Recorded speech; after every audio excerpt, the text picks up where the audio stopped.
Bienvenidos todos otra vez a esta emisión dirigida a estudiantes en este tiempo de confinamiento. Como cada jueves, dedicaremos nuestro programa a un autor. Hoy a Pedro Calderón de la Barca. Repasaremos brevemente su trayectoria como autor y nos detendremos a propósito de su obra La vida es sueño. Esperamos, como siempre, que nuestro trabajo sirva de apoyo para los chavales de la ESO y de bachillerato que hoy estudian desde sus casas la asignatura de lengua castellana y literatura. Enseguida estamos con vosotros.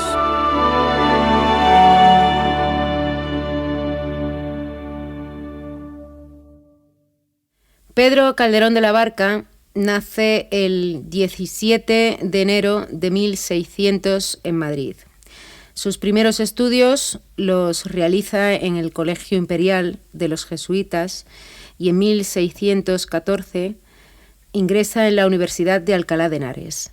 Interrumpe sus estudios a causa de la muerte de su padre y entre 1615 y 1616 estudia cánones en Salamanca. Calderón participa en certámenes y se da a conocer como poeta. En 1623 estrena Amor, Honor y Poder en Palacio por la compañía de Juan Acacio Bernal. 2 años después estrena La Gran Zenobia y en los años siguientes otras comedias como El sitio de Breda, El alcalde de sí mismo, La cisma de Inglaterra y Saber del mal y del bien.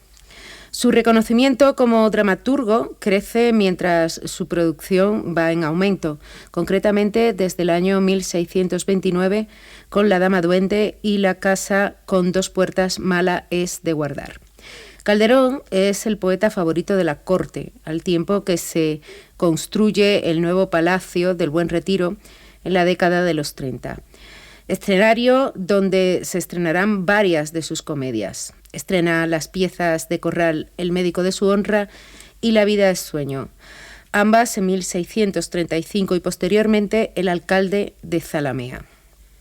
Vamos a detenernos un momento para intentar acercarnos un poco más a los significados de La vida es sueño y por consiguiente a su autor. Sabemos lo complejo que resultaría hacer un análisis profundo y total de esta comedia precisamente por la complejidad que conlleva. Así lo demuestran la infinidad de bibliografías que existen a propósito de su estudio. También sería imposible abarcar en su totalidad dentro del marco de esta emisión estos trabajos realizados por eruditos dedicados a la obra de Calderón de la Barca, con el afán de desentrañar todo su significado. Tampoco sería nuestra intención. Nuestro propósito primario es allanar el camino a los estudiantes que tengan que enfrentarse al estudio de esta obra dentro de su curso académico. Así que nos vamos a apoyar en trabajos que se limitan a tratar sobre la dualidad de la pasión y la razón existente en La vida es sueño y que revela, en nuestra opinión, varios puntos importantes intrínsecos en esta obra de arte. Por otra parte, nos apoyaremos también concretamente en el estudio reducido que realiza Ciriaco Morón en Ediciones Cátedra de La vida es sueño y que, por cierto, recomendamos su lectura para ampliar conocimiento sobre esta obra. Pues aquí solo nos centraremos en 3 de los personajes, Segismundo, Rosaura y Basilio, pero un estudio propuesto no estaría completo si no intentamos comprender los significados existentes entre estos y el resto de los personajes. El argumento de esta obra barroca, escrita en verso y dividida en 3 actos, alberga, podríamos decir, 2 tramas. Por una parte, el encierro de Segismundo por mandato de su padre, temeroso a que se cumpla lo que lee a través de las estrellas. Y lo que lee a través de las estrellas es que Segismundo sería un rey tirano y cruel. Y por otra parte, la búsqueda de venganza por parte de Rosaura contra Astolfo para salvar su honor, un duque de Moscovia que tiene la intención de casarse con la noble infanta Estrella y asumir el trono del rey de Polonia. La obra, en cuanto a métrica, está compuesta de silbas pareadas, décimas, romance, quintillas, redondillas y octavas reales. Predomina entre los 3.319 versos que la componen el octosílabo.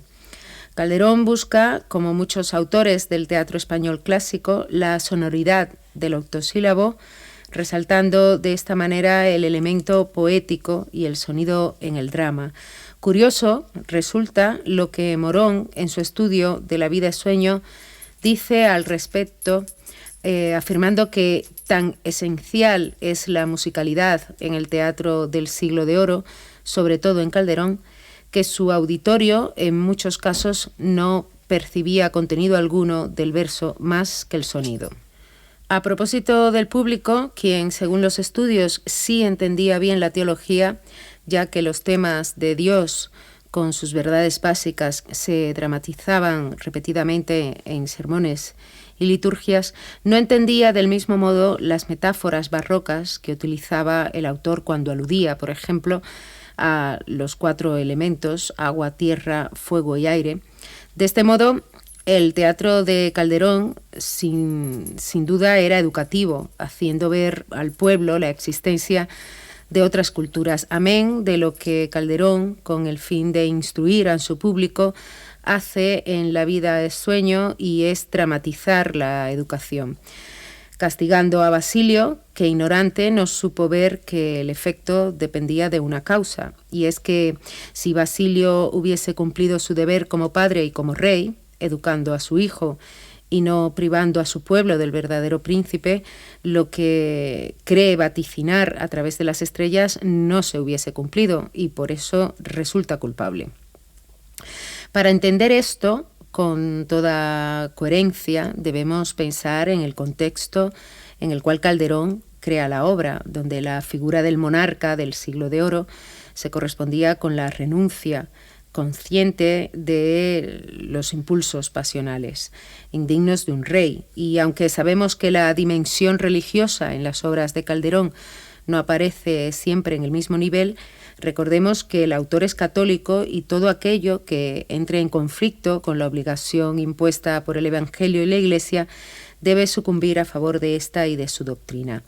De esta manera, la pasión descontrolada y los personajes alterados, características del drama barroco español, estarán sujetos al control de la razón escolástica y de su autor de manera sutil en esta obra.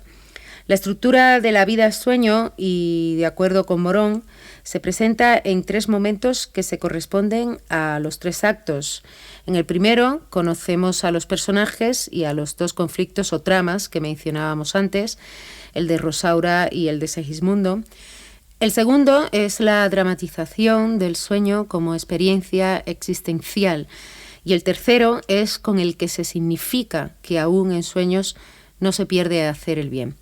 En cuanto a la expresión poética que responde a esta estructura dramática, se presenta de una manera estilizada y simbólica, aludiendo, como ya dijimos, a los seres del universo conocido a través de los 4 elementos. Lo podemos ver, por ejemplo, en el primer monólogo de Segismundo, cuando contrasta su falta de libertad con la que gozan aves, brutos, arroyos y peces, y como resultado de ese contraste se describe a sí mismo como un volcán, es decir, como el fuego. Se completa así el esquema conocido de estos 4 elementos. Vamos a escuchar este monólogo interpretado por nuestro actor Alfonso Vegara.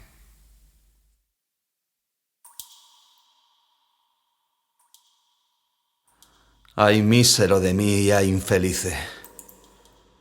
Apurar cielos pretendo, ya que me tratáis así. ¿Qué delito cometí contra vosotros naciendo? Aunque si nací, ya entiendo qué delito he cometido. Bastante causa ha tenido vuestra justicia y rigor, pues el delito mayor del hombre es haber nacido. Solo quisiera saber, para apurar mis desvelos, dejando a una parte cielos el delito de nacer, ¿qué más os pude ofender para castigarme más? No nacieron los demás. Pues si los demás nacieron, ¿qué privilegios tuvieron que yo no gocé jamás? Nace el ave, y con las galas que le dan belleza suma, apenas es flor de pluma o ramillete con alas, cuando las etéreas alas corta con velocidad, negándose a la piedad del nido que deja en calma. Y teniendo yo más alma, tengo menos libertad. Nace el bruto, y con la piel que dibujan manchas bellas, apenas signo es de estrellas, gracias al docto pincel, cuando atrevida y cruel, la humana necesidad le enseña a tener crueldad, monstruo de su laberinto. Y yo, con mejor instinto, tengo menos libertad. Nace el pez, que no respira, aborto de ovas y lamas, y apenas bajel de escamas sobre las ondas se mira, cuando a todas partes gira, midiendo la inmensidad de tanta capacidad como le da el centro frío. Y yo, con más albedrío, tengo menos libertad. Nace el arroyo, culebra que entre flores se desata, y apenas sierpe de plata entre las flores se quiebra, cuando músico celebra de las flores la piedad que le dan la majestad del campo abierto a su ida. Y teniendo yo más vida, tengo menos libertad. En llegando a esta pasión, un volcán, un Etna hecho, quisiera sacar del pecho pedazos del corazón. ¿Qué ley, justicia o razón negar a los hombres sabe privilegio tan suave, excepción tan principal que Dios le ha dado a un cristal, a un pez, a un bruto y a un ave?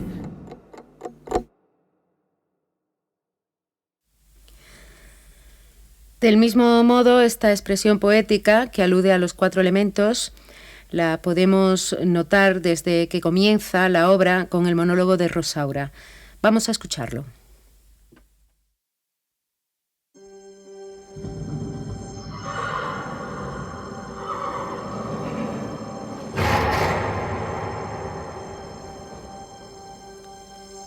Hipógrifo violento, que corriste parejas con el viento.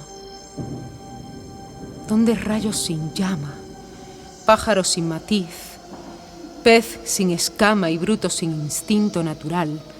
Al confuso laberinto de esas desnudas peñas te desbocas, te arrastras y despeñas.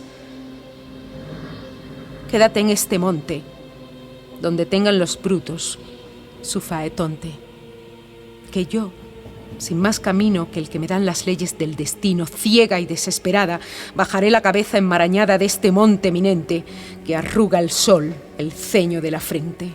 Mal Polonia, recibes a un extranjero, pues con sangre escribes su entrada en tus arenas, y apenas llega cuando llega apenas.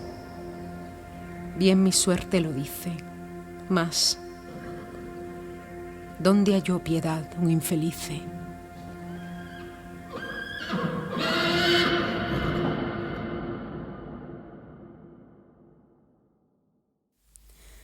Sería propicio, después de escuchar ambos monólogos, hablar sobre el lugar que Calderón se ha ganado a través de los siglos por estudiosos de su obra y del teatro aurisecular, y es el de la perfección estructural, el orden y la jerarquía de todos los elementos de sus piezas.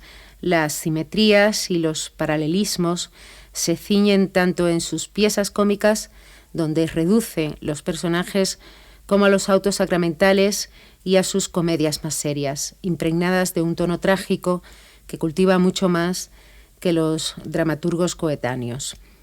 Asistimos en La vida es sueño a un paralelismo formado por Segismundo y Basilio en su relación padre-hijo y por la relación padre-hija de Clotaldo y Rosaura. Ambos personajes, Rosaura y Segismundo, como señala Morón, bien podrían acusar a sus respectivos padres de no haberles educado debidamente.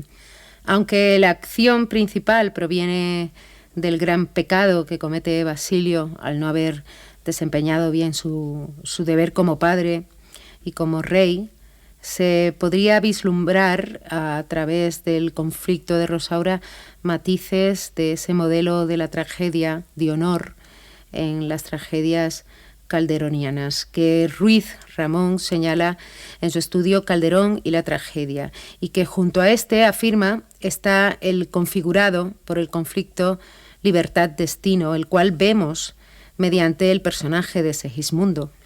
De cualquier manera, ambos personajes desconocen su verdadera procedencia. La historia de Rosaura, con su situación trágica por ser doncella noble, deshonrada, junto al drama filosófico de Segismundo, del cual hablaremos más adelante, forman juntos un claro paralelismo. Ambas historias quedan igualmente fundidas porque, como afirma Morón en su estudio, todo buen príncipe debe enaltecerse defendiendo la honra de la mujer. Segismundo se enamora de Rosaura, pero por razón de estado no puede casarse con ella, es decir, Rosaura no es virgen.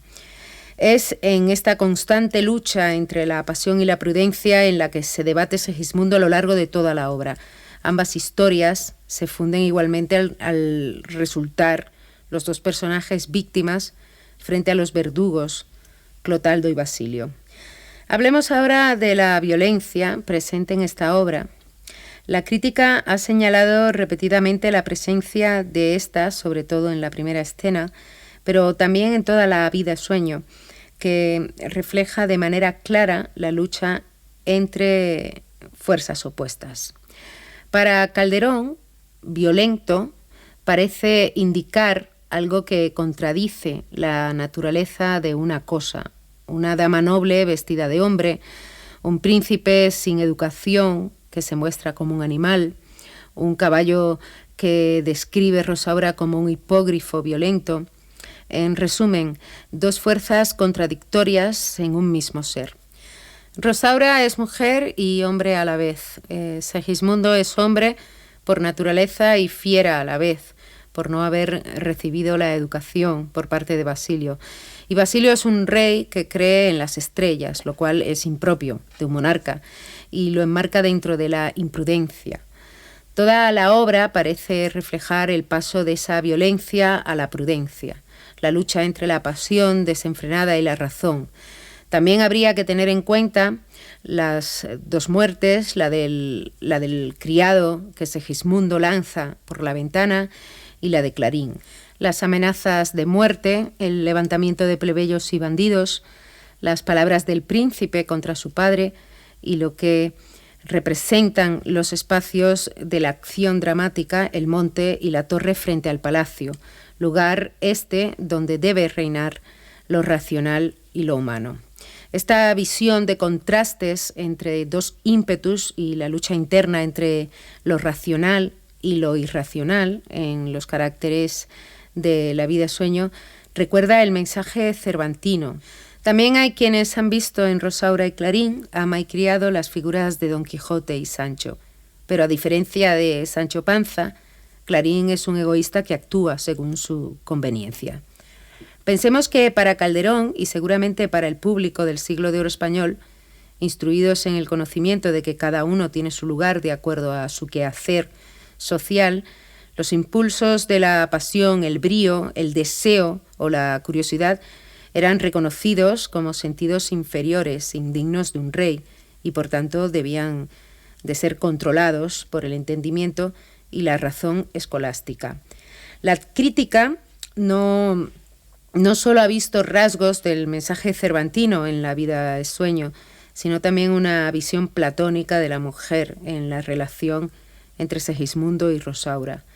Ella tiene el poder civilizador de la belleza. Su belleza, aún vestida de hombre, enciende el corazón de Segismundo y lo refrena, una paradoja presente en el encuentro entre ambos. Pero no solo se limitan las referencias al mundo griego con el platonismo, sino que también, recordemos, Rosaura se presenta sobre un hipógrifo, animal mitológico, dispuesta a matar por su honor, recordando, por tanto, ese aire mítico de los héroes griegos. Volviendo a ese viaje que se produce de la pasión a la razón en la obra, según Morón, esta transición sería posible por un móvil concreto, el sueño. Este filólogo encuentra en el término del sueño 3 sentidos en la obra, pero nos interesa particularmente el tercer sentido que menciona, que es el sueño como nivel de conciencia. Es decir, el sueño para Calderón no es en el sentido de que es breve la vida, sino que muy pocas veces nos recogemos con plena conciencia de existir. En cambio, nos mostramos entre contradicciones, ¿no? La genuina contradicción íntima de nuestra personalidad. En la obra, a Segismundo, falto de experiencia del mundo exterior, le parece imposible distinguir la frontera entre la vida y el sueño, entre lo onírico y la realidad, cuando es sometido a prueba por parte de Basilio. Entre este dilema se agarra a una indiscutible verdad anunciada por Clotaldo: no se pierde el hacer bien ni aún en sueño. Vamos a escuchar el famoso monólogo de Segismundo, que inmediatamente sigue a estas palabras de Clotaldo. Es verdad, pues reprimamos esta fiera condición, esta furia, esta ambición, por si alguna vez soñamos.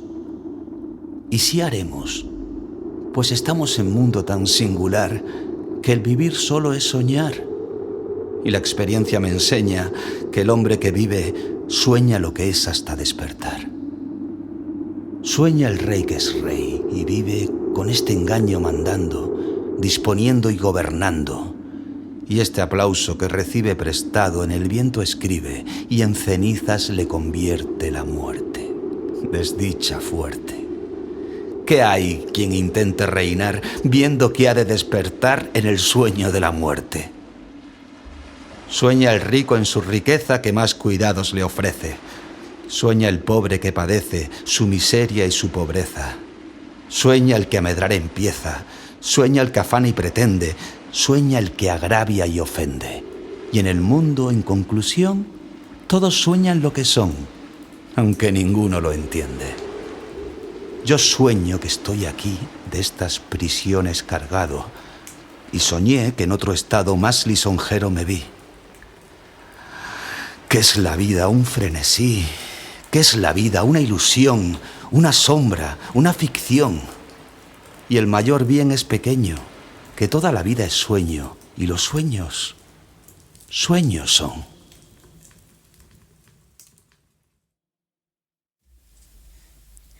La violencia de Segismundo se corrige a través de la reflexión y la experiencia, planteándose el tema del libre albedrío, no solo mediante Segismundo, recordemos también mediante Basilio, quien soberbio ignora que la prueba a la que somete a Segismundo no es lícita, ya que si no le ha brindado la educación y en cambio lo ha encerrado entre rejas como a un animal, es lógico que Segismundo fracase comportándose como un fiera. Basilio es en efecto el tirano del albedrío de Segismundo. Esta humanización que va representándose en Segismundo no sucede de forma brusca, sino que es el resultado de una lucha constante entre la pasión desenfrenada y la razón. Lo que sí queda claro es que el hombre prudente vence a los astros, es decir, cada individuo es responsable de su conducta. Para Calderón, lo que está de Dios se cumple, pero a través de las acciones humanas que pueden ser causantes del bien o del mal.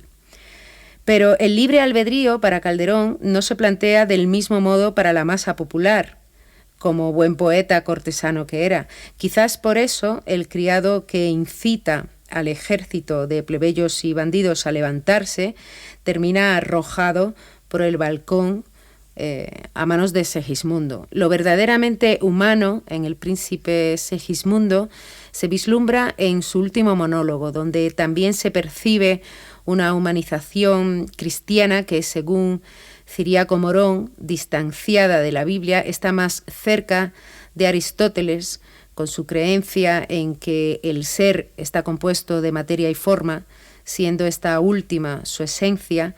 La experiencia para Aristóteles es la fuente de conocimiento y la felicidad proviene de la virtud del alma, que es la razón, es razonar. y también cerca de Séneca, con sus obras de carácter moral y su doctrina filosófica basada en el dominio de los hechos, las cosas y las pasiones que perturban la vida, valiéndose de la valentía y la razón del carácter personal. Vamos a escuchar este último monólogo de Segismundo. Corte ilustre de Polonia, que de admiraciones tantas sois testigos, atended, que vuestro príncipe os habla. Lo que está determinado del cielo y en azul tabla Dios con el dedo escribió, de quien son cifras y estampas tantos papeles azules que adornan letras doradas, nunca miente, nunca engaña, porque quien miente y engaña es quien, para usar mal de ellas, las penetra y las alcanza. Mi padre, que está presente, por excusarse a la saña de mi condición, me hizo un bruto, una fiera humana.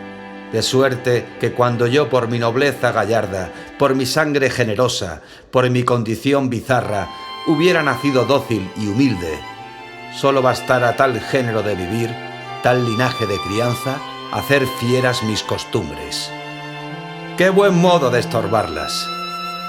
Si a cualquier hombre dijesen, alguna fiera inhumana te dará muerte, ¿escogiera buen remedio en despertalla cuando estuviese durmiendo?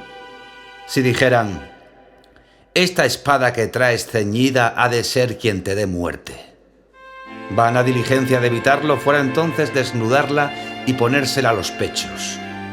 Si dijesen, golfos de agua han de ser tu sepultura en monumentos de plata, mal hicieran darse al mar cuando soberbio levanta rizados montes de nieve, de cristal crespas montañas.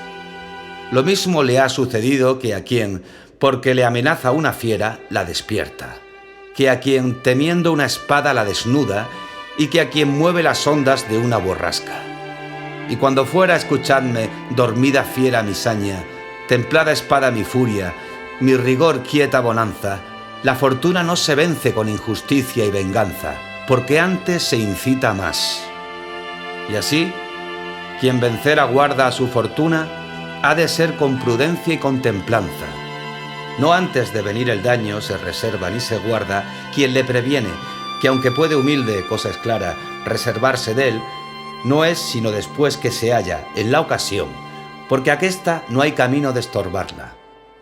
Sirva de ejemplo este raro espectáculo, esta extraña admiración, este horror, este prodigio, pues nada es más que llegar a ver, con prevenciones tan varias, rendido a mis pies a un padre y atropellado a un monarca. Sentencia del cielo fue, por más que quiso estorbarla, él no pudo. ¿Y podré yo, que soy menor en las canas, en el valor y en la ciencia, vencerla? Señor, levanta, dame tu mano, que ya que el cielo te desengaña de que has errado en el modo de vencerle, humilde aguarda mi cuello a que tú te vengues. Rendido estoy a tus plantas.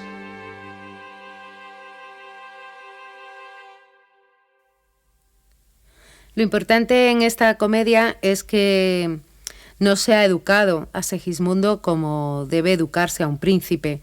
Se le ha privado de forma y conocimiento, y solo a través de la reflexión, de refrenar las pasiones y de ser consciente de su existencia, distinguiendo la vigilia del sueño, Segismundo consigue ser libre a través de la razón. Un año después del estreno de La vida es sueño, Calderón de la Barca solicita un hábito de Santiago y al año siguiente lo recibe. Entonces eran años donde los autos sacramentales dominaban las celebraciones del Corpus. Los años 40 significaron para Calderón un periodo de parón en sus creaciones a causa del cierre de teatros por la muerte de la reina Isabel en 1644. Y en 1651 se ordena sacerdote, limitando su producción a las festividades en la corte y a los autos sacramentales del Corpus. En los años 60 ocurre un nuevo cierre de los teatros por la muerte de Felipe IV en 1665 y años más tarde Estrena obra en el Coliseo del Buen Retiro y su última comedia, Ado y Divisa, de Leonido y Marfisa, la estrena en el Carnaval de 1680. Muere el 25 de mayo de 1681.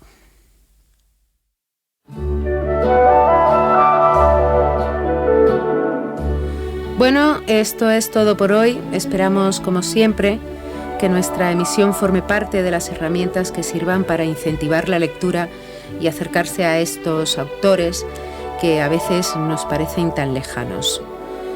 Hoy se cerraba la primera fase de nuestro concurso de relatos breves, pero hasta hoy no hemos recibido ninguno. Porque entendemos lo difícil que está siendo este tiempo para todos, no vamos a renunciar aún a esta convocatoria, recordando que la próxima fase culminará el jueves 28 de mayo. Hasta el próximo jueves, día que dedicaremos a Concha Méndez. Esto es Autores en Radio, una producción de Cachumbambé Teatro. Gracias por escucharnos, como siempre.